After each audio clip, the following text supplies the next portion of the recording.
ಹಜೂರ್ ಸಿಂಗ್ ಮಾತಾಡಿ ತೋರ್ನಿ ಮಾತಾಡಿದ್ರೆ ತೋರಿ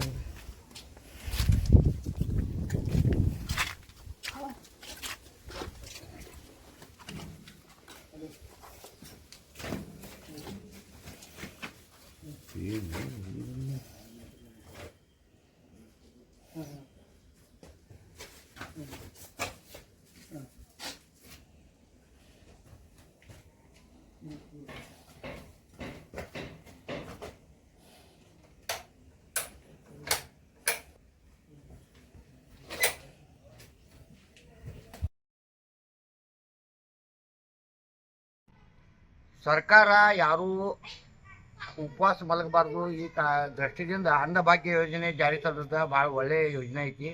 ಅನ್ನಭಾಗ್ಯ ಯೋಜನೆಯೊಳಗೆ ಏನಾಗೈತಿ, ಪ್ರತಿ ಮನುಷ್ಯಗೆ 10 ಕಿಲೋ ಅಕ್ಕಿ ಕೊಡತ್ತಾರು. 10 ಕಿಲೋ ಅಕ್ಕಿ ಹೆಚ್ಚಾಗ್ತೈತಿ.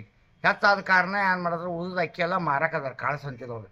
ಆ ಕಾಳು ಸಂತೆದೊಳಗೆ ಅಕ್ಕಿ ಮಾರಿದ್ದ ಸದಲ್ಗಾದೊಳಗೆ ಚಿಕ್ಕೋಡಿ ಎಸ್ ಸಿ ಸಾಹೇಬರಾದಂಥ ಸಂಪಗಾವಿ ಸಾಹೇಬರು ಮತ್ತು ತಹಶೀಲ್ದಾರ್ ಸಾಹೇಬರಾದಂಥ ರಾಜೇಶ್ ಬುರ್ಲಿ ಇವರಿಗೆ ನಿಖರ ಮಾಹಿತಿ ಸಿಕ್ಕ ಕಾರಣ ಇವರ ಸಲಹೆ ಪ್ರಕಾರ ಚಿಕ್ಕೋಡಿಯ ಆಹಾರ ಇಲಾಖೆ ಅಧಿಕಾರಿಗಳು ಆದಂಥ ದಿವಟೆ ಮೇಡಮು ಮತ್ತು ಖಾಂದೇಕರ್ ಸಾಹೇಬರು ರೇಡ್ ಹಾಕಿದ್ದಾರೆ. ಸದನದೊಳಗೆ ರೇಡ್ ಹಾಕಿ ಸುಮಾರು 4 ಟನ್ನದಷ್ಟು ಅಕ್ಕಿ ವಶಪಡಿಸ್ಕೊಂಡಾರೆ.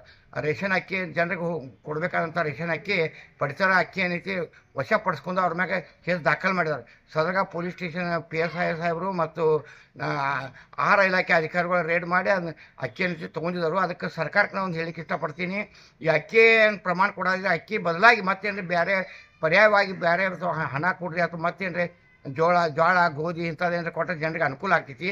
ಅಕ್ಕಿಗೆ 10 ಕಿಲೋ ಕೊಡೋದ್ರಿಂದ ಹೆಚ್ಚಾಗೈತಿ. ಅದಕ್ಕೆ ದಯಮಾಡಿ ಸರ್ಕಾರದೊಳಗೆ ಈ ಯೋಜನೆದೊಳಗೆ ಜರ ಬದಲಾವಣೆ ಮಾಡಬೇಕು. ಮತ್ತು ಇದೇ ಪ್ರಕಾರ ಆಹಾರ ಇಲಾಖೆದವರು ಮತ್ತು ಉಪವಿಭಾಗಾಧಿಕಾರಿ ತಹಶೀಲ್ದಾರ್ ಸಾಹೇಬರು ಜನರಿಗೆ ಎಲ್ಲಿ ಅನ್ಯಾಯ ಆಕೈತೆ ಅದ್ರ ಬಗ್ಗೆ ಗಮನ ಹರಿಸಿ ಒಳ್ಳೆ ಕೆಲಸ ಮಾಡಿದ್ದೀರಿ. ಅದಕ್ಕೆ ತಮಗೂ ಎಸ್ ಸಿ ಸಾಹೇಬರಿಗೆ, ತಹಶೀಲ್ದಾರ್ ಸಾಹೇಬರಿಗೆ ಮತ್ತು ಆಹಾರ ಇಲಾಖೆ ಎಲ್ಲ ತಮ್ಮ ವಾಹಿನಿ ಮುಖಾಂತರ ಅಭಿನಂದನೆ ಹೇಳಲಿಕ್ಕೆ ಇಷ್ಟಪಡ್ತೀನಿ. ಚಂದ್ರಕಾಂತ್ ಹುಕ್ಕೇರಿ, ಸಮಾಜ ಸೇವಕರು, ಚಿಕ್ಕೋಡಿ.